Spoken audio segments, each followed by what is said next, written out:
hari ini saya resmikan gedung VVIP Bandar Udara Internasional I Gusti Ngurah Rai. Kemudian yang kedua, Pelabuhan Sanur. Yang ketiga, Pelabuhan Sampalan. Dan yang keempat, Pelabuhan Bias Munjul, Nusa Ceningan di Provinsi Bali. Terima kasih.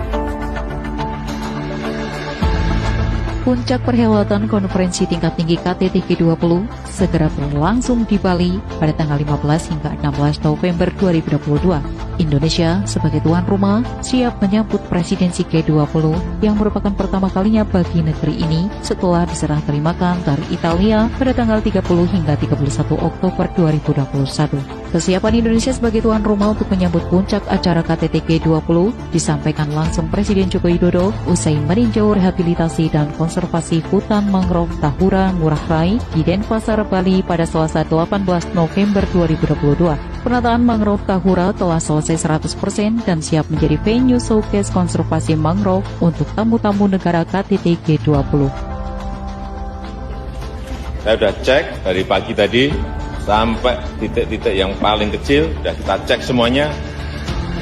Dan saya ingin menyatakan kita siap menerima tamu-tamu G20. Selain kawasan konservasi mangrove Tahura, Presiden juga telah memerintahkan Kementerian PUPR untuk membenahi sejumlah infrastruktur di Bali. Kesiapan infrastruktur sebagai etalase Indonesia dimulai dengan pembenahan terminal VVIP Bandara I Gusti Ngurah Rai yang mempermudah akses tamu KTT G20. Pembangunan terminal VVIP dilakukan dengan konsep desain yang memadukan arsitektur kolonial dan ornamen kearifan lokal Bali. Konsep ini dipadukan dengan kerajinan khas Bali yang menghiasi bagian interior bangunan, seperti lukisan kamasan dan ukiran Astala Padma Buana pada bagian plafon utama, ukiran Bali Utara dan Singa Ambara Raja pada pintu masuk utara Gomendung. Selain ruang pertemuan yang berkapasitas sekitar 40 orang, terminal VVIP Bandara I Gusti Ngurah Rai juga dilengkapi dengan Presiden Suite, ruang rapat terbatas dan ruang press conference bagi para kepala negara yang akan menyampaikan informasi kepada publik. Pekerjaan lainnya juga telah selesai adalah rehabilitasi Waduk Muara Estuari Dam. Selanjutnya di bidang sumber daya air,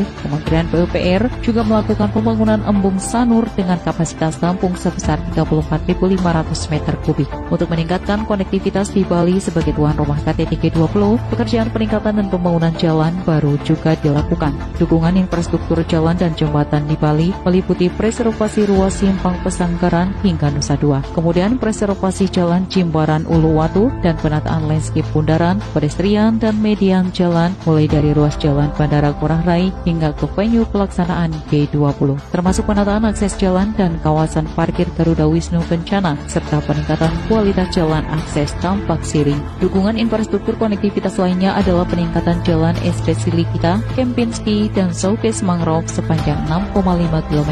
Selain untuk mempermudah aksesibilitas pengunjung dan tamu presidensi G20, penataan kawasan GWK juga akan mendukung pengembangan destinasi pariwisata yang berstandar internasional dan berwawasan budaya di Bali. Selain di Bali, penyiapan infrastruktur juga dilakukan di Jakarta, yakni di kawasan Taman Mini Indonesia Indah. Penataan tersebut mengadopsi konsep destinasi wisata rakyat dan mengedepankan suasana lebih alami dan hijau. Beragam penataan wilayah dan juga infrastruktur ini tentulah akan menjadi wajah Indonesia di mata internasional. Sudah selayaknya, sebagai tuan rumah, kita wajib memperhatikan kenyamanan dan keamanan para tamu mancanegara tersebut. Kesuksesan